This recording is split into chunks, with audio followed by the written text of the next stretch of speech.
শাওয়াল মাসের কি গুরুত্ব, এই বিষয়ে নিয়ে ইনশাআল্লাহ আমরা কথা বলব। সম্মানিত সুধী, রমজান মাস সত্যিকারই একটি বরকতের মাস, এটি ট্রেনিংয়ের মাস। এই রমজান মাসে যে যেভাবে ট্রেনিং নিয়েছেন সে সেভাবে বাকি 11 মাসে বরকত পাবেন। তো রমজান মাসের সবচেয়ে বড় যে শিক্ষা আছে সেটি হচ্ছে ধৈর্যের শিক্ষা। ধৈর্য আমাদের, বিশেষ করে বাঙালি আমরা যারা, তাদের ধৈর্যের অবস্থাগত দিক থেকে আমরা অনেক লো ক্যাটাগরির। হঠাৎ রেগে বসি, হঠাৎ সব তছনছ করে দিই, আবার আফসোস করি। কিন্তু লেখা আছে গাড়িতে, রাস্তাঘাটে, বিভিন্ন জায়গায়, রেগে গেলেন তো হেরে গেলেন। বুঝার পরেও অনেক সময় আমরা এই রাগ, গুসা, ধৈর্যের বাঁধ ভাঙ্গার কারণে যে ব্যক্তির সাথে রাগ করেছি দেখলে তাকে লজ্জা পাই। সেটা পরিবারও হতে পারে, বিভিন্ন জায়গায়, বিভিন্ন মহলে, মসজিদও হতে পারে। আমরা মসজিদে অনেক সময় ধৈর্যের বাঁধ ভেঙে যায়। যেমন ধরুন, একটু লম্বা কেরাত হলে, একটু মুনাজাত যদি একটু বড় হয়ে যায়, কেউ বলে মুনাজাত একটু লম্বা দিলে চোখের পানি আসে, কেউ বলে এত বড় লম্বা মুনাজাত। অথচ মুনাজাত থেকে, মসজিদ থেকে বের হয়ে চায়ের দোকানের সামনে 10 মিনিট গল্প করলে এমনিতে দাঁড়িয়ে থাকে, বের হইতেই তো 5 মিনিট যায়, সেখানে কোনো সমস্যা হয় না। যত সমস্যা মুনাজাতে, মসজিদে এসে। কথা ঠিক কিনা বলেন? এই সমস্যা, এই যে ধৈর্যের বাঁধ, ধৈর্য আমাদের নেই। রমজানুল মুবারক আমাদের কিন্তু ধৈর্যের বিশাল একটা ট্রেনিং দিয়েছে। কিভাবে? রমজান আমাদেরকে শিক্ষা দিয়েছেন যে 20 রাকাত তারাবির নামাজ নতুন করে এসছে। আমরা সেই 20 রাকাত তারাবির নামাজ আমরা পড়েছি। কিয়ামুল লাইলের নামাজ পড়েছেন। দীর্ঘ 14-15 ঘন্টা উপবাস ছিলেন, খাবার গ্রহণ করেন নাই। ধৈর্য আছে না নাই? ইফতারি সামনে আছে। ইফতারি যখন ছোটবেলার, এখন অনেকেরই মনে পড়বে, যখন 8-10 বছর বয়সের কথা কিন্তু মনে থাকে। এই যে কতক্ষণ পর পর ঘড়ির দিকে, তখন তো অ্যাভেলেবেল ঘড়ি ছিল না। মাগো আজান কখন দিবে, জোহরের নামাজের টাইম থেকেই শুরু হয়েছে ইফতারি নিয়ে বসে থাকা, ঘটি বাটি নিয়ে বসে থাকা। এই তো জোহরের আজান এখন হবে, তারপর আসরের আজান হবে, তারপরেই আবার জোহরের নামাজ শেষ হওয়ার পরে 3টা সে মা আর কতক্ষণ আছে, কই তো আসরের নামাজ হবে। মানে এই ধরনের একটা অস্থিরতা আমাদের ছিল কি ছিল না? এখনও দেখবেন সেই 10-12 বছরের সময়ের যে অস্থিরতা, আমাদের মাঝ বয়সী বলেন, মুরব্বী বলেন, তাদের ভিতরে এই ধৈর্য নেই। ইফতারি কখন খাবে, কি করবে না করবে, একটা অস্থিরতা আমাদের ভিতরে আছে না? সবার ভিতরে কম বেশ কি আছে। তো এই যে দেখেন, সব কিছু আমরা বুঝে এরপর আমরা ইফতারি গ্রহণ করছি না। কিসের জন্য? ইন্নী আখাফুল্লাহ, একমাত্র কাকে ভয় করে? আল্লাহকে ভয় করে। তাহলে এই যে ধৈর্যের ট্রেনিং, আল্লাহ রাসূল বলেছেন রমাদান হুয়া শাহরুস সবর, রমজান মাসটা হচ্ছে সবর ট্রেনিং দেওয়ার মাস, ধৈর্যের ট্রেনিংয়ের মাস। রমজান হচ্ছে ট্রেনার, প্রশিক্ষক। সে তোমাদেরকে ধৈর্যের প্রশিক্ষণ দিয়েছে। আর আসবরু সওয়াবুহু আল জান্নাহ, এই ধৈর্যের ট্রেনিংটা যদি আমরা নিয়ে সব জায়গায় ধৈর্যের ধারণ করতে পারি, এর প্রতিদান হচ্ছে আল্লাহর জান্নাত। জোরে জোরে বলেন সুবহানাল্লাহ। দেখবেন এখন মেট্রো রেল, এই টিভির লাইভ ধরতে গিয়ে রমজানের অভিজ্ঞতার কোনো শেষ নেই। তবে মেট্রো রেলে যখন উঠি তখন মনে হয় বাংলাদেশে নাই। তখন আসলেই ভালো লাগে। এই ছোট্ট একটা দেশে মেট্রো রেল কত যে বড় একটা নিয়ামত। এখন কেউ বলবেন বাংলাদেশের সব টাকা শেষ করে এটা বানানো হয়েছে। আরে বাবারে, কেমনি কি হয়েছে? একটা অর্জন তো হয়েছে। যে জায়গায় আমার উত্তরা থেকে মতিঝিল দেখে 2.5-3 ঘন্টার প্রয়োজন ছিল, আমি মৌসাক বাংলা টিভির লাইভ করেছি, কয়েকটা টিভিতে প্রোগ্রাম করেছি, সব মিলে আমার একেবারে সর্বোচ্চ সময় লাগলে 1 ঘন্টা 40 কি 45 মিনিট। আবার 5:30টায় প্রোগ্রাম শেষ করে বাসায় গিয়ে গতকালের আগের দিন, অর্থাৎ ঈদের আগের দিন ইফতারি, আমিও বাসায় লিফটে, তখন দেখি আজান কেবল শুরু হয়েছে। তাহলে ওখান থেকে মনে করেন আমাকে বাংলা টিভির গাড়িতে আগারগা পর্যন্ত যখন দিল, এরপর সেখান থেকে উঠে গিয়ে আমি ইফতারি করছি। অর্থাৎ বড় জোর 40 মিনিটের মতন সময় লাগে, 40 থেকে 45 মিনিট। সেখানেও আমরা দেখেছি টিকিট কাটতে গিয়ে ধাক্কা ধাক্কি, হুড়াহুড়ি, মানে এমন অবস্থা, দরজা ট্রেনের আটকাচ্ছে না যে আপনারা ভিতরে যান, কেউ ভিতরে যাবে না, সবাই দরজার কাছে থাকবে। তো সেখানে মেট্রো রেলের কর্তৃপক্ষ বলতেছে যে শুধু মেট্রো রেলের এখানে আসলে ধৈর্য আর কারো থাকে না। গেল এখানে মুদি দোকানে যাবেন, মুদি দোকানদার বলে আমাদের দোকানে আসলেই ধৈর্য আরও কারো থাকে না। মানে সব জায়গায় ধৈর্যের বড় অভাব, কথা ঠিক কিনা বলেন? এজন্য আল্লাহ তাআলা মোটা দাগে বলেছেন যে তোমরা যখন আল্লাহর কাছে সাহায্য চাইবে তখন তোমাদের 1 নম্বর কাজ হচ্ছে কি? ধৈর্য ধারণ। দ্বিতীয় অপশন দিয়েছেন নামাজ। বাবা জীবনদার আমার, এই জন্য আল্লাহ তাআলা বলেন ইয়া আইয়ুহাল্লাযীনা আমানুস্তাঈনু বিস-সাবরি ওয়াস-সালাহ ইন্নাল্লাহা মা'আস-সাবিরিন। আল্লাহ তাআলা পৃথিবীর সকল মুমিন মুমিনাকে লক্ষ্য করে বলছেন, হে মুমিন মুত্তাকি, তোমরা আল্লাহর কাছে সাহায্য চাও, ফরিয়াদ করো। এই সাহায্য চাওয়ার জন্য, কাদার জন্য সময় লাগাও, ধৈর্য ধারণ করো। আর দ্বিতীয় অপশন হচ্ছে ওই ধৈর্য ধারণ করে নামাজ যদি তোমরা পড়তে পারো, ওই শান্ত মনের নামাজ তোমাদের জন্য সাহায্যের ব্যবস্থা করে দিবেন কে?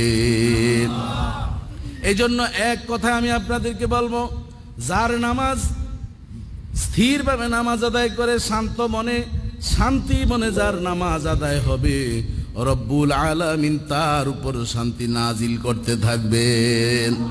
একজন মুসলমানের নামাজের ভিতরে যখন শান্তি দেখবেন, নামাজের ভিতরে যখন স্থিরতা দেখবেন, নামাজের ভিতরে ধীর স্থিরতা দেখবেন, তখন আপনি বুঝবেন এই লোকটা সত্যিকার আল্লাহর মুমিন বান্দা। জোরে জোরে বলেন সুবহানাল্লাহ।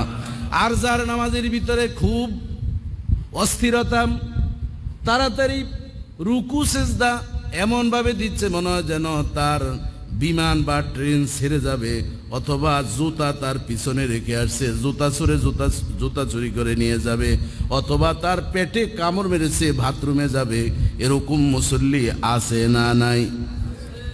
অনেক মানুষ আমি দেখেছি, কি আলেম, কি জাহেল, কি জেনারেল, অনেক মানুষ দেখেছি যাদের থেকে এই নামাজ আশা করি না। আমি একবার কেবল গুনতেছিলাম পেছনে বসে বসে, সুবহান রাব্বিয়াল আযীম, একবার বলতে না বলতে আল্লাহর বান্দা দেখি উঠে আবার সেজদায় গেছে। এরকম মুসল্লি আছে না নাই? এরপরে চিন্তা করলাম মনে আমার একটু বিলম্ব হয়েছে, সেজদায় যে একটু পরীক্ষা করি বেচারার। আমি কেবল দ্রুত গতিতে বললাম সুবহান রাব্বিয়াল আলা, দেখি ওই বেচারা আবার দ্বিতীয় সেজদায় যাচ্ছে। এরকম মুসল্লি আছে না নাই? আবার 2 বন্ধুর নামাজ স্টার্ট দিয়েছে সবে বরাতের রাতে, লাইলাতুল কদরের রাতে। দেখি গল্প করে, দোস্ত রে কয় রাকাত পড়লি? কয় দোস্ত আমি পড়ছি 120 রাকাত। কয় কিরে বন্ধু, একসাথে স্টার্ট দিলাম, আমার হলো 100 রাকাত, তোর 120 রাকাত হইল কেমনে? কই তুই দেখোস না আমি উঠছি আর বসছি। সুবহানাল্লাহ বলবেন? এরকম আছে না নাই? এই জন্য ইবাদতের ক্ষেত্রে কোয়ান্টিটির প্রয়োজন নেই, প্রয়োজন কি? কোয়ালিটি। বলেন তো বাবা, কি কোয়ালিটি? ভালো লাগবে, ভালো মাল। সবাই আমরা ফলটা ভালো কিনি, আপেলটা এবার টিপ দেই, আপেলের টিপ দেওয়ার প্রয়োজন নেই, এরপরও টিপি। কমলাতে ধরে ধরে টিপি, এপিট ওপিট চতুর্দিকে ঘুরে তারপরে কিনি। তাহলে আল্লাহ তো চান যে আমি তোমাদেরকে এই দৈনিক 24 ঘন্টার মাত্র 40টা মিনিট আমাকে দিবা, যত পেরেশানি সব মসজিদে। কথা ঠিক কিনা বলেন? এই যে ঘড়ি লাগানো, অনেক মুসল্লি আছে আমি তো দেখি ঘড়ির দিকে একটু পরপর খালি থাকে, হায় রে সর্বনাশ, মনে হয় যেন আমি ছেড়ে দিলেই বাসে। এরকম মুসল্লি আছে না নাই? আল্লাহর ওয়াস্তে রমজানে যে ট্রেনিং নিয়েছেন, ঘড়ির দিকে তাকাবেন না। এই পৃথিবীর জমিনে ইমাম, খতিব, মুয়াজ্জিনদের সে টাইম মেনটেন করার দ্বিতীয় কোনো যদি কোনো মানুষ থাকে, আমার সাথে চ্যালেঞ্জ করতে বলবেন। পৃথিবীতে কোনো মসজিদ আপনি কোনো পাবেন না, মুয়াজ্জিন, ইমাম, খতিব নির্দিষ্ট টাইমে যেই কাজ করে পৃথিবীর দ্বিতীয় কোনো ব্যক্তিকে আপনি পাবেন না। কথা ঠিক কিনা বলেন? আওয়াজটা কিন্তু কম হয়েছে, আওয়াজটা কম হয়েছে। আপনি দেখেন 1 মিনিট কি 2 মিনিট এর জন্য শতবার তাকায়, কিন্তু রাজনীতিক ব্যক্তিরা যখন মাইক ধরে শ্যামলী ক্লাব মাঠে রোদে ঘামে আপনারা মরে যান, একবারও তো নেতারে স্লিপ দিতে পারেন না, আর এপাশ ওপাশ থেকে দাঁড়িয়ে একবারও বলতে পারেন না নেতা আলোচনা শেষ করেন, কিন্তু সব দাবি ইমাম খতিবদের কাছে। কথা ঠিক কিনা বলেন? এই জন্য মসজিদে যখন বসবেন, যিনি স্পিকার তার কথার সুযোগ আপনাকে দিতে হবে। এখানে যেই সেইকে বসানো হয় নাই। কথা ঠিক কিনা বলেন? এখানে কথা আসে আল্লাহর পক্ষ থেকে, আমি ইচ্ছা করলে কথা আসবে না। এই জন্য মনে রাখবেন, আল্লাহর রাস্তায় কেউ ডান পাশ বাম পাশ থেকে দাঁড়িয়ে কোনো সাইড টক করবেন না। আমরা সচেতন ব্যক্তি, আমরা একজন পিএইচডি হোল্ডার, আমাদের যথেষ্ট বিবেক আছে। এই জন্য বিবেকের কবর রচনা আমরা কেউ করব না। কথা ঠিক এরা বলেন। এই মিম্বার যদি বন্ধ হয়ে যায়, এই বাংলার জমিনে আল্লাহু আকবার বলার মতন মানুষ খুঁজে পাওয়া যাবে না। এই বাংলার জমিন যাত্রা গানের আড্ডায় পরিণত হয়ে যাবে। কথা ঠিক কিনা বলেন। এই জন্য মসজিদে ধৈর্য ধরে থাকবেন। এই ধৈর্যের প্রতিদান দিবেন কে? রমজান এটি শিক্ষা দিচ্ছে। এই জন্য প্রথম টপিক হচ্ছে, আল্লাহ রাসূল বলেছেন আস-সাবরু সাওয়াবু ওয়াল জান্নাহ। এই ধৈর্য ধারণ করছে আল্লাহর ঘরে এসে, এর প্রতিদান তোমাদের জন্য জান্নাত অপেক্ষা করছে। যতক্ষণ মসজিদে বসে থাকবে, নিয়ত করবে দুনিয়ার নেটওয়ার্ক বন্ধ। আমার প্রিয় নবী বলেন, মসজিদে যদি তুমি ইতিকাফের নিয়তে যদি 2 মিনিট নয় একটু সময় তুমি বসতে পারো, রব্বুল আলামিন নফল ইতিকাফের সওয়াব তোমার আমলনামায় দান করে দিবেন। এই জন্য বাবাজি বন্ধুরা আমার, রমজান আমাদেরকে দ্বিতীয় নম্বর শিক্ষা সমানুবর্তিতা, নিয়মানুবর্তিতা আমাদেরকে শিক্ষা দিয়েছে।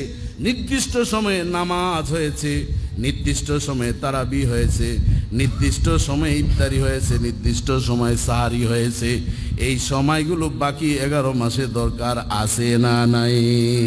নির্দিষ্ট সময়ে আমরা ইফতারি করেছি, কেউ 5 মিনিট আগে, কেউ 5 মিনিট পরে করি নাই। সুশৃঙ্খল পরিবেশ সারা ঢাকার শহর। আমি তো এই ইসলামের খেদমতের কারণে এক এক জায়গায় এক এক সময় ইফতারি, বিভিন্ন প্রোগ্রাম, অনেক মসজিদে এবার যাওয়ার সুযোগ হয়েছে। মানুষ বিভিন্ন সময় বিভিন্ন ইফতারের পার্টিতে দাওয়াত দেয়। গেলাম, দেখলাম শুধু শ্যামলী শাহী মসজিদ না, এমন এক মসজিদ গেলাম আমি ভাবিও নাই যে এখানে এত আইটেম ইফতারি। 7-8 আইটেমের ইফতারি, দৈনিক 5 থেকে 600 মানুষ ইফতারির আয়োজন করে। আপনারা ভাবছেন আপনারাই না, আপনারাই শুধু না, আপনারাই না। যে জায়গায় আমি গিয়েছি আমি কল্পনাও করি না। এখন আমি জিজ্ঞাসা করলাম মসজিদের ইমাম সাহেবকে, এটা কোথায় থেকে? হুজুর কোথায় থেকে যে আসে আমরা নিজেরাও জানি না। আমরা 3-4 জন মানুষ রেখেছি ইফতারি তৈরি করে। ওই ইফতারি আমাকেও দিল, পরে আমার জন্য একটু আলাদা কিছু স্পেশাল করেছেন। কিন্তু আমি অবাক হয়ে গেলাম, 500-600 মানুষ ইফতারি করে, এরপর অর্ধেকের মতন মানুষ নামাজ না পড়ে ইফতারি খেয়ে চলে গেল। এবার কি সুবহানাল্লাহ বলবে না নাউজুবিল্লাহ বলবে? প্রথমটা তো শুনে খুব ভালো লাগছে যে ইফতারি, কিন্তু দেখলাম জুতা পায়ে দিয়ে আস্তে আস্তে কই মাছ যেমন কানে হেঁটে হেঁটে যায়, এদিক সেদিক তাকিয়ে নামাজ না পড়ে কি সব চলে যাচ্ছে। এ ধরনের ইফতারি খাওয়ার এরকম অনেকের শখ আছে। তারা ইফতারি খেয়ে যায়, নিয়ত করে রোজা তো রাখলাম না, ইফতারি না খেয়ে কি গুনাহগার হব? এরকম কিছু মুসল্লি আছে না নাই? এক মদখোর মদ খাচ্ছে, আরেকজন সাইড থেকে বলছে, এই বেটা তোর মুস এত লম্বা, এই মদটারে হারাম বানাইতেছিস, এই মদের সাথে মুস লাগলে তো এটা হারাম হয়ে যায়। ফতুয়া দেখছেন তো কত বড় মুফতি সাহেব, মদ তো জন্মগতভাবেই হারাম, আবার ওই হারাম রে আবার মুসের সাথে লাগার কারণে আরেক বড় গ্র্যান্ড মুফতি ফতুয়া দিচ্ছে, এই মুসের সাথে মদ লাগতেছে। এরকম আমাদের অনেক মুসল্লি আছেন যারা রোজা রাখেন না কিন্তু ইফতারি ছাড়েন না। কথা ঠিক কিনা বলেন? তারপরও আমি ওখানে ওই ইমাম সাহেব একটু শক্ত করে যখন কথা বললো, আমি আবার ওনাকে, কারণ আমি একটু কোমলতা পছন্দ করি, মাঝে মাঝে একটু রাগ হলেও দিলটা অনেক নরম। আমি বললাম এরা তো আল্লাহর বান্দা, অনেক মানুষ তো আছে আল্লাহকে মানে না, মসজিদের নাম শুনলে শরীরের ভিতরে অ্যালার্জি হয়, তাদেরকেও তো আল্লাহ তাআলা খাওয়াচ্ছেন। তাহলে এতটুক যে আমি একজন মানুষকে খাওয়াচ্ছি, চাই সে মুসলমান হোক আর অমুসলিম হোক, মানুষ হিসাবে তাদেরকে একটু ইফতারি খাওয়ানো যায় কিনা? না সেটা যায়, সেটাও অসুবিধা নেই। তাই বললাম ঠিক আছে, মানুষ খেয়েছে, ফাজাক্কির ইন্নামা আনতা মুজাক্কির, আল্লাহ তো সব রাস্তা বাতলিয়ে দিয়েছেন। নবী পয়গম্বর যখন মন খারাপ করতেন, দিনের দাওয়াত দিতে গিয়ে যখন বিভিন্ন বাধাগ্রস্ত হতেন, মনটা ভেঙে চুরমার হয়ে যেত, রব্বুল আলামিন কোরআনের আয়াত নাজিল করলেন, ফাযাক্কির ইন্নামা আনতা মুযাক্কির লাস্তা আলাইহিম বিমুসাইতির। বন্ধু, আমি আপনাকে উপদেশদাতা হিসেবে দুনিয়ার জমিনে প্রেরণ করেছি, কঠিন হৃদয় নিয়ে লাঠি সোটা দিয়ে মানুষদেরকে ইসলামের দিকে আকৃষ্ট করার জন্য আপনাকে প্রেরণ করি নাই। তাহলে এই আয়াতের ভিতরে আমাদের কিছু সান্ত্বনার বাণী আছে না নাই? এজন্য আসারি মিন্না ও ইতমামু মিনাল্লাহ, নবীজি সব ভেঙে দিয়েছেন, চেষ্টা আমাদের পক্ষ থেকে, কবুল করার মালিককে। এজন্য শ্যামলী শাহী মসজিদও আমি খবর নিয়েছি, বাবারে যদিও আমি তেমন আসি না, আর আপনারা দাওয়াতও দেন না, আসমু কেমনি, মাঝে মধ্যে একদিন আসছি মনে হয়। আসার পরে আমি দেখলাম বহু মানুষ ইফতারি করতেছে, আবার এখানেও দেখলাম নামাজ না পড়ে গেছেন।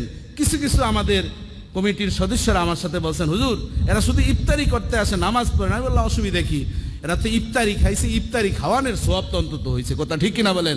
কোরআন হাদিসে কোথাও নাই যে যারা রোজা রাখে না তাদেরকে খাওয়ানো যাবে না। যদি থাকে আমার সাথে জুমার পরে বলেন, তাহলে আমিও ওয়াজ পাল্টিয়ে দিব, উল্টিয়ে দিব। এরকম কোথাও কি নাই। তবে আমরা দোয়া করব যারা নামাজ না পড়ে চলে যায় তারা যাতে রোজাও রাখে, নামাজও পড়ে, ইফতারিও করে। আল্লাহ কবুল করে বলেন আমিন। সম্মানিত সুধী, তাহলে আমরা এই সমানুবর্তিতা পেয়েছি, নিয়মানুবর্তিতা আমরা পেয়েছিলাম রমজানুল মুবারকে। এরপরে তৃতীয় নম্বর হচ্ছে সহানুবর্তিতা। সহানুবর্তিতা আমাদের মাঝে কিন্তু খুব চমৎকার ছিল। আমরা একজন আরেকজনকে দাওয়াত দিয়েছি, গরিব অসহায়দেরকে আমরা পাশে দাঁড়িয়েছি যতটুকু পেরেছি। রমজানুল মুবারকের যে একটা ট্রেনিং, অনেকে মনে করেন রমজানের পরে আর দান করা যাবে না। আপনি দেখবেন আজকে থেকে রাস্তাঘাটে তেমন ভিক্ষুক পাবেন না। এমনও প্রতিবেদন হয়েছে, আমি ব্যক্তিগতভাবে জেনেছি, কন্ট্রাক্ট নেয়, যেমন কন্ট্রাক্টররা বিল্ডিং কন্ট্রাক্ট নেয় না, এরকম গ্রাম থেকে, অজয়পাড়া গ্রামগুলো থেকে গরিবদেরকে কন্ট্রাক্ট আনছে। তোমার রমজান মাসের বেতন হবে 20,000 টাকা, দৈনিক তুমি আমাকে 2,000 টাকা দিতে হবে। যদি 2,000 টাকা দৈনিক না দিতে পারো, বেতন পাবা 15,000 টাকা, পার্সেন্টেজ এখানে কমানো হবে। এই ধরনের কন্ট্রাক্টে বহু গরিবদেরকে এনেছে। আমি ওদিন উত্তরা 13 নম্বর সেক্টরে মসজিদের নামাজ পড়ে বের হলাম, তো একটা মহিলা স্বাভাবিকভাবে, বাবারে ধর্মের প্রতি সবাই কম বেশ দুর্বল, এটা আমার দুর্বলতা অনেক বেশি। একটা মহিলা দেখলাম বুরকা পরে, নাক মুখও বন্ধ, এমনভাবে এই পর্যন্ত নিয়ে আসছে, আরব দেশে যেমন খিমার পরে এইভাবে। তা আমি যতটুকু সম্ভব প্রতিদিনই কিছু দেওয়ার চেষ্টা করেছি। ওই মহিলার আমি কিছু দান করলাম। পাশের একটা মেয়ে দৌড়িয়ে, আমি একটু সামনে আসার পর, এই ঈদের 2 দিন আগের ঘটনা বলছি, এসে বলল, স্যার আপনি যাকে টাকা দিয়েছেন সে মহিলা না, সে আমার মতন একটা মেয়ে, বুরগা পরে এভাবে সে সেজে গুজে টাকা বেশি নেওয়ার জন্য এভাবে সে প্রতিদিন এই কাজটা করে। আমি গত কয়েকদিন দেখে ওদিন দিলটা নরম হয়ে তাকে দান করলাম। দান করার পর পেছন দিক থেকে ওই মেয়েটা দৌড়িয়ে আমার কাছে ওই নকল পাস করে দিল। আমি বাসায় এসে আমার ওয়াইফরে বলতেছে, আরে আজকে এই বুরগার প্রতি শ্রদ্ধা রেখে কিছু টাকা দিলাম, তাও এই ধরনের নাটকীয় দিলাম। তো যাই হোক, আমি কি উদ্দেশ্যে দিয়েছি দেখেছেন কে? আল্লাহ। কিন্তু আমি আপনাদেরকে উদারত আহ্বান করব, এই যে রাস্তাঘাটে যারা বিরক্তজনক ভিক্ষুক, এদেরকে কোনো টাকা পয়সা দিবেন না, কারণ এরা কোনো সত্যিকার গরিব নয়, এরা বিভিন্ন ধরনের বাহানা করে টাকা কামাই করছে। কথা ঠিক কিনা বলেন? এদের পিছনে গডফাদার আছে, রাজনৈতিক যেমন গডফাদার আছে, এরকম কিছু শেষরা গডফাদার তাদের পেছনে আছে না নাই? এজন্য বাবাজি বন্ধুরা আমার, এরা সত্যিকার গরিব নয়। গরিব তাদেরকে দিবেন, আপনার প্রতিবেশী অসহায় যারা হাত পাততে পারে না, কোথাও চাইতে পারে না, তারা তাদের মুখের হাসির অন্তরালে একটা বিশাল দুঃখের একটা জগৎ রয়েছে, সেই মানুষগুলো খুঁজে খুঁজে দিবেন, আরশের মালিক খুশি হয়ে যাবে। এরা আপনার কাছে না পাক আরেকজনের কাছে পায়, আরেকজনের কাছে না পায় আরেকজনের কাছে পায়। কিন্তু অনেক আত্মীয় স্বজন আমার এই যে আমি সবসময় আল্লাহর শুকরিয়া আদায় করছি, প্রতি মাসে আমি যে ইনকাম করি এ থেকে আমার বেশ কয়েকজন আত্মীয়কে আমি গুনাহগার হিসাবে আমি আমার একটা অংশ দেওয়ার চেষ্টা করি। খুঁজে খুঁজে আমি মোবাইলের মাধ্যমে হোক, বাড়িতে এই যে আমার একটা গাড়ি দেখেন, এই গাড়িটা যে কত কাজে ব্যবহার হয় আমি কল্পনা করতে পারবো না। এই জুমার পর থেকে এটার সার্ভিস আমার একবারে রাত পর্যন্ত, একজন এই আত্মীয় সেই আত্মীয় অমুক তমুক করে, এরপরে আমার কিশোরগঞ্জ আজকে একটি মাহফিল আছে, সেখানে আমার আজকে যেতে হবে। তো কেন আমি বললাম আপনার গাড়িটাও আপনি মানুষের সেবার কাজে ব্যবহার করবেন। হ্যাঁ, আমাদের স্ত্রী সন্তানরা অনেক সময় আনিজি করে, করুক না আনিজি, এর ভিতরেও আপনি আপনার জগৎকে গুছিয়ে নেবেন। হিসাব কষিয়ে দেখেছি, যখন আমার রূহ, আমার দমটা চলে যাবে, সন্তান কান্না করবে, স্ত্রী কান্না করবে, নির্দিষ্ট একটা সময় রয়েছে, কিন্তু আপনি যেই সেবাটা করে যাবেন এটি কিয়ামতের পূর্ব পর্যন্ত নয়, জান্নাতে যাওয়ার পূর্ব পর্যন্ত ওই মানব সেবা আপনার জন্য বিশাল একটা হাদিয়া, উপহার হিসাবে আল্লাহর দরবারে উপযুক্ত সময় আপনাকে উপকার করবে। জবান খুলে বলেন আল্লাহু আকবার, আরো জবান খুলে বলেন আল্লাহু আকবার। আপনার গাড়ি পার্সোনাল হতে পারে, অনেক আপনজন আছে রাস্তার পাশে দেখছেন দাঁড়িয়ে আছে বাসের জন্য, আপনি গাড়িটা একটু থামাবেন, থামিয়ে ড্রাইভারকে বলবেন তাকে নিয়ে নাও। যখন গাড়িতে আপনি উঠাবেন আপনার কি অনুভূতি আমি জানি না, আমার এক সময় অনুভূতি ছিল। আমি 300 ফিট রাস্তা দিয়ে রূপগঞ্জে আমি চাকরি করতাম, মাঝে মধ্যে দাঁড়িয়ে বলতাম, যে গাড়ি তো নাই, সেই ভাঙ্গাচুরা রাস্তার আমলের কথা বলছি, 13, 14, 15 সালের কথা বলছি। যদি আমাকে কেউ দেখে যদি একটু নিয়ে যেত, তো বেশ কয়েকদিন এমন হয়েছেও যখন গাড়ি পাই না তখন মনে মনে ভাবছি, তখন এখন আমার সেই অনুভূতিটা আমি কাজে লাগাই। এজন্য বাবা আপনিও চেষ্টা করবেন একটু মানুষের যাতে সহানুভূতি আমাদের করা যায়, আল্লাহ তৌফিক দান করুক। এটিও রমজানের একটি শিক্ষা। 4 নম্বর হচ্ছে অন্যায় থেকে আমরা বিরত ছিলাম। আমার রাসূল বলেছেন আস-সাওমু জুন্নাতুন, রোজা হচ্ছে ঢাল স্বরূপ। বাবাজি বন্ধুরা, আমার 2 জন মানুষ ঝগড়া করছে। আমার নবী বলছেন ঝগড়া যখন শুরু হয়েছে, যিনি রোজা রেখেছেন তিনি বলতে হবে ইন্নী ইমরিউন সাইমুন, আমি রোজাদার। এই কথাটা বলার সাথে যে তার দিকে তেরে এসেছে, বেঁকে এসেছে, ওই রোজাটা আল্লাহ ঢাল হিসাবে তার মুখের সামনে ধরে রাখবেন। ওই ব্যক্তির যে রাগ গোসা ছিল, রব্বুল আলামিন রহমতের মাধ্যমে রাগ গোসাকে দূর করে দিবেন। এই জন্য বাবাজি বন্ধুরা আমার, রোজার মাসে ঝগড়া বিবাদ থেকে নিজেরা বিরত ছিলাম। এবং স্মোকিং যারা করত, ধূমপাই যারা ছিল, তারা নিজেদেরকে ডেকে রেখেছেন, দিনের বেলায় করেন নাই। সেই অভ্যাসটা রমজানের পরও আমাদের থাকার দরকার আছে না নাই? আরে তবে এবার আমি সবচেয়ে বেশি দুঃখ পেলাম, আগে দেখছি বাসের ড্রাইভার হেল্পাররা রোজার দিনের বেলায় সিগারেট খেত না, এখন সব কিছু দেখি এলোমেলো। গত কয়েকদিন আগে আমি এই রাস্তা দিয়ে কোথায় যেন যাচ্ছিলাম, দেখতেছি ড্রাইভারও বিড়ি খাচ্ছে, হেল্পারও খাচ্ছে। তো আমি তো গাড়ি নিয়ে যাচ্ছি, এই জন্য একবার ব্রেক করছিলাম যে একটু বলি বাবারে ধোঁয়াগুলার বাইরে এভাবে ছাড়বি না, একটু আল্লাহর রাস্তা, আল্লাহর দোহাই লাগে। কিন্তু বাস ভরা মানুষ, কেউ কিছু বলে না। মানুষ এখন সেন্ট্রাল কারাগারে আছে, তাই না? আমরা মনে হয় যেন কারাগারে আছি, একটু কি বলা যায় না? শুধু রাজনৈতিক কারাগার আমরা হিসাব করি, আপনার গাড়িতে যে ধূমপাই তাকে কি রোজার দিন একটু বলা যায় না? গাড়িতে তো এমনিতেই সরকারিভাবে নিষিদ্ধ যদি ধরেন সরকারের দৃষ্টিকোণ থেকে, আর ধর্মীয় দৃষ্টিকোণ থেকে আপনি কি এতটুকু প্রতিবাদ আপনার কি করা ইমানের দাবি কিনা বলেন? ইমানের দায়িত্ব আছে না নাই? তাহলে আমরা কি মরে গেলাম নাকি? কি হয়েছে আপনার? সত্য কথা বলবেন। মুসলমান জন্মগ্রহণ করেছে, একবার তার ইন্তেকাল হবে, তবে সেই ইন্তেকালটা যদি ইসলামের জন্য হয়, শহীদি মরণ হয়, এর চেয়ে বড় প্রাপ্তি আর মুসলমানের হতে পারে না। কথা ঠিক না বলেন? এই জন্য প্রতিবাদী কণ্ঠ থাকবেন, ইসলামের জন্য কখনো ছাড় দিবেন না। সে ব্যক্তি যেই হোক না কেন, অশালীন কাজ রমজানে করবে, মদ্যপায়ী চাইছে কোটিপতি, চাইছে মন্ত্রী, চাইছে এমপি, চাইছে কমিশনার, আমার সামনে অন্যায় করবে, অন্তত মান রাআ মিনকুম মুনকারান ফালিয়ুগাইয়িরু বিয়াদি ফাইন লাম ইয়াস্তাদিফ বিলিসানি ফাইন লাম ইয়াস্তাদিফ বিকলবি। পয়গম্বর বলেন যালিকা আদাফুল ঈমান, শক্তি আছে হাত দিয়ে বাধা দাও, না হয় জবান দিয়ে, না হয় অন্তরে ঘৃণা করো। এই 3টি অপশন আমাদের দরকার আছে না নাই?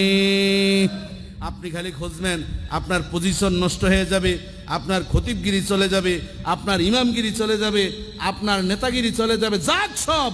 তারপরে আমার ইমাম থাকবে, আমার ইসলাম থাকবে, আমার পয়গম্বরের ভালোবাসা থাকবে, সব চলে যাক। আল্লাহ এবং রাসূল হচ্ছে আমার সবচেয়ে বড় আপন। কথা ঠিক কিনা বলেন? এটি রমজান আমাদেরকে শিক্ষা দেয়। আর এই প্রেরণেই আজকে আমাদের নিতে হবে জুমার আলোচনা থেকে। এরপর সম্মানিত সুধী, 5 নম্বর হচ্ছে ভ্রাতৃত্ব বন্ধন। ভ্রাতৃত্ব বন্ধন রমজানে বেশ ছিল আমাদের। একসাথে বাসায় দাওয়াত দিয়েছি, আপনজনদেরকে নিয়েছি, গোল টেবিল বৈঠক করে আমরা খাবার খেয়েছি। চমৎকার একটি আয়োজন। রমজান আমাদেরকে শিক্ষা দিয়েছে, একজনের বাসা আরেকজনে গিয়েছি। রমজানের পরেও যাতে আমাদের এই ভ্রাতৃত্ব বন্ধনটা থাকে, পারবো না ইনশাআল্লাহ? সবাই বলেন ইনশাআল্লাহ। গ্রুপ কল আপনি তৈরি করবেন, যেমন আমাদের পারিবারিক, আলহামদুলিল্লাহ আমাদের পারিবারিক ভাই বোন সবার আমাদের একটা গ্রুপ আমরা তৈরি করেছি। বিশেষ এই লাইলাতুল কদর এই মসজিদের রুমে বসে আমরা পারিবারিকভাবে সবাই দোয়া করেছি। আব্বা ইন্তেকাল করেছেন, এর আগে সবে বরাত আমাদের মুসল্লি সোহেল ভাইয়ের বাসায় আমি বসে দোয়া করেছি। আপনি এভাবে তৈরি করেন ভাই বোন। গতকাল আমরা আমার ছোট ভাইয়ের বাসায়, আমরা যখন আম্মা যেই বাসায় থাকে সেখানে আমরা ঈদ করি, গতকাল আমার ছোট ভাইয়ের বাসায় আম্মা ইতিকাফ করেছেন, সেখানে আমরা সব ভাই বোন ভগ্নিপতি পর্যন্ত আনি। এবং এই যে আমার ভাগিনা এখানে এসছে ইসমাইল সাজিন, সে আমার বোনের ছেলে, সেও তার অনুভূতি প্রকাশ করেছে। সে ডেভোডিল ইউনিভার্সিটিতে পড়ে, তার অনুভূতি আমি নিলাম। মামা বলো তো, সে বলল যে আমার সবচেয়ে ভালো লাগে মামাদের সাথে নানুর সাথে ঈদ করতে, তাই আসি। ওর বন্ধুরা বলে এত বড় হয়েছ তারপরও মামাদের সাথে থাকতে হয়। সে বলল, তোমাদের যেমন বাইরে ঘুরতে ফেভারেট, আমার কাছে মামা নানু এদের সাথে ঈদ করাটাও আমার সবচেয়ে পছন্দ। আল্লাহ তাআলা আমার ভাগিরা নেক হায়াত দারাজ করুক, কাঙ্ক্ষিত লক্ষ্যে পৌঁছার তৌফিক দান করুক, বলেন আমিন। এটি আমার লেকচার দেওয়ার জন্য, আমার নিজের ফুডাঙ্গিরির জন্য বলছি না। এই ভ্রাতৃত্ব বন্ধন আমাদের প্রয়োজন আছে না নাই? একসাথে ঈদ করবেন। কিসের বড় লোক, কিসের ধনী, কিসের গাড়িওয়ালা বাড়িওয়ালা, কিচ্ছু না। আপনি যত বড় লোক হবেন, এই সব সম্পদ কার? এই সম্পদ কার? আপনার। এজন্য বাবা সব আমিত্ব ভুলে যান। আপনজন, পরিবার, আত্মীয় স্বজনের সাথে যত বিসর্জন হবেন, সম্মান দিবেন কে? মরে যাবেন বাবাজি বন্ধুরা আমার। একজন গরিব অসহায় আত্মীয় স্বজন আপনার কথা স্মরণ করবে, আরে গত রমজানে আমাকে উপহার দিয়েছিল, আমাকে খাবার দিয়েছিল, একসাথে ইফতারি করেছিলাম, দুনিয়ার জমিন থেকে বিদায় নিয়েছে। এই কথা বলে চোখ থেকে যখন টপ টপ করে পানি পড়বে, পয়গম্বর বলেন ওই পানিটা সদকে জারিয়া হিসাবে ওই আল্লাহর বান্দার কবরে পৌঁছে যাবে। এজন্য বাবাজি বন্ধুরা আমার, বাঁচিয়া কি লাভ হয় যদি লোকে দোষে, মরিয়া অমর হয় যদি লোকে খোসে। ফুল ফুটে ঝরে যায় এই তার নীতি, মানুষ মরে যায় রয়ে যায় স্মৃতি। সেই স্মৃতি রাখার দরকার আছে না নাই? মরার পর বলবে আল্লাহ বাঁচাইছে, এটা মরছে যে ভালো হয়েছে, এলাকাটা একটু ঠান্ডা হয়েছে, এরকম আছে না নাই? আমাদের চাঁদপুরের ফরিদগঞ্জের এক অসভ্য কুলঙ্গার ছিল পিচ্ছি হান্নান, কাউরান বাজারটারে দখল করে নিয়েছিল। সেই পিচ্ছি হান্নান যখন মারা গেছে, আমি তো ঢাকা 2000 বহুত আগ থেকেই 2003 থেকে আনুষ্ঠানিকভাবে চাকরি শুরু করেছি। তখন এই পিচ্ছি হান্নান যেদিন মারা গেল, ঢাকার শহরের কোনো মিষ্টির দোকানের মিষ্টি ছিল না, সব শেষ।